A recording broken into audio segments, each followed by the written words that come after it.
আসসালামু আলাইকুম ওয়া রাহমাতুল্লাহি ওয়া বারাকাতুহু। 1 মিনিট মাদ্রাসা ইউটিউব চ্যানেলে সম্মানিত দিনী ভাই বোনেরা, আমি আশা করি আল্লাহ তাআলার অশেষ রহমতে আপনারা ভালো আছেন, সুস্থ আছেন। আলহামদুলিল্লাহ, আজ শাওয়াল মাসের শেষ দিন। অন্তত কষ্ট করে আজ মঙ্গলবার আসরের নামাজের পরে কষ্ট করে হলেও 11 বার এই ছোট্ট দোয়াটি পড়ে একটু কান্নাকাটি করে দোয়া করবেন। যত জীবনের মনের নেক আশাগুলো আছে সেগুলো আল্লাহ তাআলার কাছে তুলে ধরবেন। আশা করা যায় রব্বুল আলামিন শতভাগ আপনার মনের নেক আশা পূরণ করবেন। এটি পরীক্ষিত আমলের ভিডিও।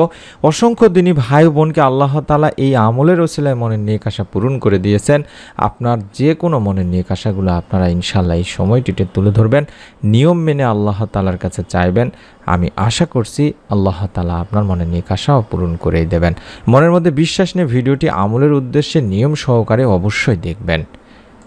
পবিত্র রমজান বিদায় নিয়েছে, ঈদুল ফিতরের মাধ্যমে শুরু হয়েছে শাওয়াল মাস। এই মাসে মুমিনের নেকির পাল্লা ভারী করার অনেক আমল রয়েছে। এর মধ্যে বিশেষ গুরুত্বপূর্ণ একটি আমল হলো এই শাওয়াল মাসের 6টি রোজা। এই রোজাগুলোর ব্যাপারে উৎসাহমূলক কথা এসেছে হাদিসের বিভিন্ন বর্ণনায়।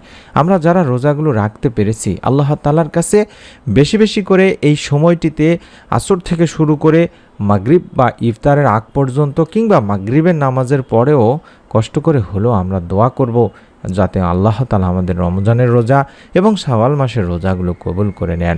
এবং যারা আজ রোজা রয়েছেন তারাও অবশ্যই আমলটি বেশি বেশি করে করার চেষ্টা করবেন। ঈদুল ফিতরের দিন দিয়ে শুরু হয় এই শাওয়াল মাস।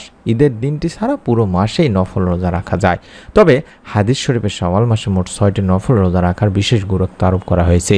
এই 6 রোজা টানা রাখা যায়, আবার বিরতি দিয়েও রাখা যায়। অর্থাৎ শাওয়াল মাসের মধ্যে নিজের সুবিধা মতো যে কোনো সময় এই 6টি রোজা রাখলেই আল্লাহ তাআলা ইনশাআল্লাহ সওয়াব দান করবেন। এই শাওয়ালের 6 রোজা অনেক ফজিলতপূর্ণ সুন্নত একটি আমল। এই রোজা নবী করিম সাল্লাল্লাহু আলাইহি ওয়াসাল্লাম রাখতেন, উম্মতদেরকেও রাখার জন্য উৎসাহিত করতেন। এক হাদিসে এসেছে, রাসূলুল্লাহ সাল্লাল্লাহু আলাইহি ওয়াসাল্লাম বলেছেন, যে ব্যক্তি রমজানের রোজা রাখলো অতঃপর শাওয়াল মাসের 6টি রোজা রাখলো, সে যেন সারা বছরই রোজা রাখলো। সুবহানাল্লাহ, সুবহানাল্লাহ। সহিহ মুসলিম, আবু দাউদ শরীফের সহিহ একটি হাদিস। 6টি নফল রোজা রাখতে হবে শাওয়াল মাস শেষ হওয়ার আগে। বিজ্ঞ ফকিহবিদ ও আলেমদের অভিমত হলো, ঈদের দিন বাদ দিয়ে শাওয়াল মাসের যে কোনো 6 দিনের রোজা রাখলে হবে। ধারাবাহিকভাবে এই রোজার 6টি রাখা যাবে, আবার বিরতি দিয়েও 6টি রোজা রাখতে পারেন। তাহলেও হাদিসে বর্ণিত এই সোয়াব, অর্থাৎ সারা বছর রোজা রাখার সোয়াব পাবেন।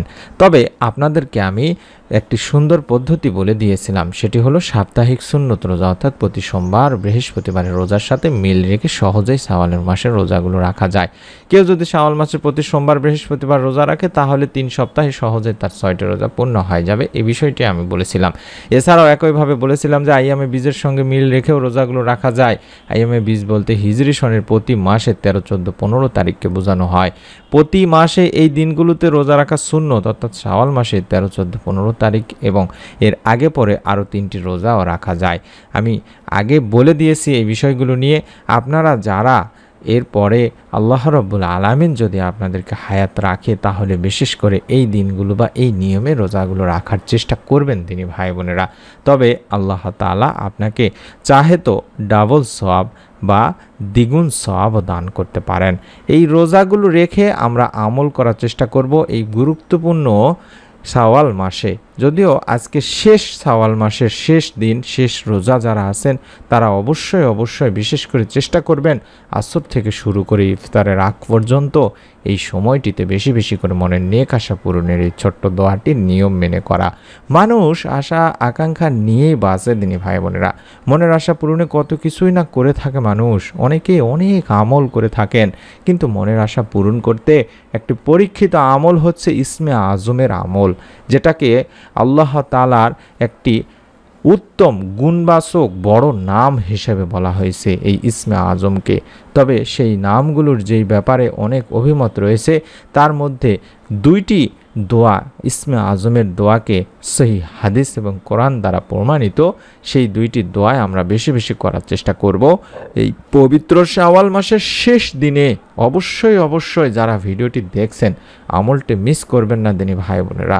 কষ্ট করে হলেও অন্তত যদি আসর থেকে শুরু করে মাগরিব পর্যন্ত নাও পারেন, তা মাগরিবের পরে, এশার পরে, অর্থাৎ এক কথায় যখনই সময়টি পাবেন তখনই নিয়ত করে আমলটি করবেন। যে দোয়াটি স্ক্রিনের মধ্যে দেখাচ্ছি এটি হলো ইসমে আজমের দোয়া। এই দোয়াটি আপনাকে পড়তে হবে নিয়ম মেনে। আমি নিয়মটিও শিখিয়ে দিচ্ছি, আশা করছি দোয়াটি আগে আপনারা শিখিয়ে নিন। আল্লাহুম্মা ইন্নী আসআলুকা বিআন্না লাকাল হামদু লা ইলাহা ইল্লা আনতাল মান্নানু বাদিউস সামাওয়াতি ওয়াল আরদ ইয়া জাল জালালি ওয়াল ইকরাম ইয়া হাইয়্যু ইয়া কাইয়্যুম। আশা করছি আপনারা এই দোয়াটি দেখে দেখে হলেও নিয়ম মেনে পড়বেন। নিয়মটা আমি বলে দিচ্ছি ইনশাআল্লাহ।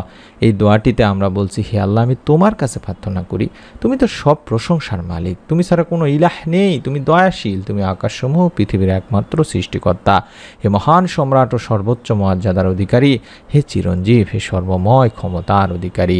এই দোয়াটির ব্যাপারে হাদিসে আনাস রাদিয়াল্লাহু তাআলা আনহু সূত্রে বর্ণনা করা হয়েছে, তিনি আল্লাহ রাসূল সাল্লাল্লাহু আলাইহি সাল্লামের সঙ্গে বসা ছিলেন। এমন সময় এক ব্যক্তি এসে নামাজ আদায় করার পরে এই দোয়াটি পাঠ করল। তখন নবী করিম সাল্লাল্লাহু আলাইহি সাল্লাম বললেন, এই ব্যক্তি ইসমে আজমের দ্বারা দোয়া করেছে। যে নামে ডাকলে তিনি সাড়া দেন, যে নামে তার কাছে কোনো কিছু চাইলে, তার নিকট কোনো কিছু চাওয়া হলে তিনি তা দান করেন। সুবহানাল্লাহ, সুবহানাল্লাহ। কতটা গুরুত্বপূর্ণ একটি দোয়া দিনী ভাই বোনেরা। আমি আশা করছি দোয়াটি আমি দেখাচ্ছি, এই দোয়াটি আপনারা অবশ্যই অবশ্যই কম করে হলেও 3 বার পাঠ করবেন। এবং আরেকটি দোয়ার কথা বলা হয়েছে, সেটা হলো আল্লাহুম্মা ইন্নী আসআলুকা আন্নী আশহাদু আন্নাকা আনতাল্লাহ লা ইলাহা ইল্লা আনতাল আহাদুস সামাদুল্লাযী লাম ইয়ালিদ ওয়া লাম ইউলাদ ওয়া লাম ইয়াকুল লাহু কুফুয়ান আহাদ। এই ইসমে আজমটিও পড়ার চেষ্টা করবেন। এই 2টি ইসমে আজমকে সহি হাদিস এবং কোরআনেও রয়েছে দিনী ভাই বোনেরা। আল্লাহ রাসূল সাল্লাল্লাহু আলাইহি সাল্লাম এক হাদিসে ইরশাদ করেন, ইসমে আজম সূরা বাকারার 363 নম্বর আয়াতে এবং সূরা আল ইমরানের 1 নম্বর আয়াতে রয়েছে। সুনানে আবু দাউদের একটি হাদিস। তাই এই দোয়াটিও আমি আপনাদেরকে শিখিয়ে দিলাম। এই দোয়াটিও কম করে হলো 3 বার পাঠ করবেন। এই দোয়াটিতে আমরা বলছি, ইয়া আল্লাহ, আমি তোমার নিকট প্রার্থনা করছি এবং আমি সাক্ষ্য প্রদান করছি যে তুমি আল্লাহ এবং তুমি ছাড়া কোনো ইলাহ নেই। তুমি একক এবং অমুখাপেক্ষী, যার কোনো সন্তান নেই এবং যিনি কারোর সন্তান নন, যার সমকক্ষ কেউ নাই। রুবাইদা রাদিয়াল্লাহু তাআলা আনহু থেকে বর্ণিত, রাসূল সাল্লাল্লাহু আলাইহি সাল্লাম 2 জন লোককে দোয়াটি বলতে শুনেছেন। তখন রাসূল সাল্লাল্লাহু আলাইহি সাল্লাম বলেন, তোমরা আল্লাহর কাছে ইসমে আজমের মাধ্যমে চেয়েছো, যার মাধ্যমে চাইলে আল্লাহ দান করেন এবং দোয়া করলে আল্লাহ তা কবুল করেন। সুবহানাল্লাহ, সুবহানাল্লাহ। নিয়মটি সহজ। আপনারা যখনই আমলটি করবেন তখনই আগে দরুদ পাঠ করে নেবেন, অন্তত সাল্লাল্লাহু আলাইহি ওয়াসাল্লাম অথবা দরুদে ইব্রাহিম, যে কোনো দরুদ অন্তত আগে 11 বার পাঠ করে নিয়ে তারপরে দোয়াগুলো পড়বেন। কারণ আমরা জানি দরুদবিহীন দোয়া আল্লাহ তাআলার কাছে পৌঁছায় না। তাই দোয়ার সময় অবশ্যই আল্লাহর প্রশংসার পাশাপাশি রাসূল পাক সাল্লাল্লাহু আলাইহি সাল্লামের প্রতি দরুদ পড়তে হবে দিনী ভাই বোনেরা। হযরত আনাস রাদিয়াল্লাহু তাআলা আনহু থেকে বর্ণনা করা, আল্লাহর রাসূল সাল্লাল্লাহু আলাইহি ওয়াসাল্লাম বলেছেন, যতক্ষণ রাসূল পাক সাল্লাল্লাহু আলাইহি সাল্লামের উপর দরুদ পড়া হবে না ততক্ষণ সেই দোয়া বাধাগ্রস্ত অবস্থায় থাকবে, অর্থাৎ আসমান ও জমিনের মাঝখানে ঝোলানো অবস্থায় থাকবে। এ দোয়া আল্লাহ তাআলার কাছে পৌঁছাবে না, এ দোয়া কবুলও করা হবে না। তাই মুমিন মুসলমানের উচিত হবে যখনই দোয়া করবেন তখনই দোয়ার শুরুতে অবশ্যই আল্লাহর প্রশংসা দিয়ে দোয়া শুরু করবেন এবং দোয়ার শেষে রাসূল সাল্লাল্লাহু আলাইহি সাল্লামের প্রতি দরুদ পড়ে দোয়া শেষ করবেন। সবচেয়ে ভালো হয় আগে কয়েকবার দরুদ পড়ে নিয়ে আল্লাহর প্রশংসা দিয়ে দোয়া শুরু করবেন, অর্থাৎ হাত তুলে আলহামদুলিল্লাহ বলে দোয়া করবেন। কার কি মনে নেক আশা আছে সবগুলো আল্লাহ তাআলার কাছে বলবেন। হতে পারে আপনার নেক সন্তান প্রয়োজন, হতে পারে অভাব অনটনে আছেন, হতে পারে ভালো চাকরি বা বিবাহযোগ্য কোনো পাত্রপাত্রী প্রয়োজন। যে কোনো সমস্যায় পেরেশানি দুশ্চিন্তার মধ্যে থাকুন না কেন, শাওয়াল মাস অত্যন্ত ফজিলতপূর্ণ একটি মাস বিদায় হয়ে নিচ্ছে আমাদের কাছ থেকে। আশা করছি আপনারা অবশ্যই যদি আজ মঙ্গলবার কষ্ট করেও যদি আমলটি করতে পারেন দিনে বা রাতে, ইনশাআল্লাহ রব্বুল আলামিন আপনার মনে নেক আশা পূরণ করে দেবেন। মনের মধ্যে একটা বিশ্বাস নিয়ে মনটিকে নরম করে অন্তত নিয়ত করে আমলটি একবার করে দেখুন দিনী ভাই বোনেরা। সকলেই কম বেশি জানেন ইসমে আজমের আমলকে আল্লাহ তাআলা ফিরান না। তাই অনুরোধ করছি নিয়ত করে অন্তত একবার আমলটি করার জন্য। এবং যারা এখন পর্যন্ত আমাদের চ্যানেলের একজন সম্মানিত সাবস্ক্রাইবার হননি তারা অবশ্যই সাবস্ক্রাইব করে রাখবেন, নতুন ভিডিওগুলো যাতে মিস না হয়ে যায় তার জন্য। সকলেই ভালো থাকুন, সুস্থ থাকুন। আমরা মন থেকে আপনাদের জন্য দোয়া করি রব্বুল আলামিন যেন আপনাদের সকলকে এই ছোট্ট আমলের ওসিলায় আপনাদের মনের যত নেক ও ভালো ইচ্ছেগুলো আছে, আশাগুলো আছে, সেগুলো পূরণ করেই দেন। আমিন। আসসালামু আলাইকুম ওয়া রাহমাতুল্লাহি ওয়া বারাকাতুহু।